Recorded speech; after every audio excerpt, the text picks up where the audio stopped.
स्वामी, हे समद कधी संपणार? बाळा, ज्या गोष्टी करता तुझा जन्म झालाय, ज्या गोष्टी करता तुझं लग्न झालंय, ती गोष्ट साध्य झाल्यावर माझी वेळ अजून आलेली नाही. तुला राक्षसाचा माणूस करायचा आहे. बाळा, तुझी ताकद काय आहे हे तू नको ठरवूस, ते आम्ही ठरवू.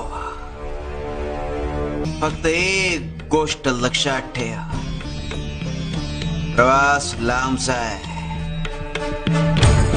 खडतर आहे, खूप सोसावं लागणार आहे, पण हार मानायची नाही. सुधारण्याच्या या प्रवासात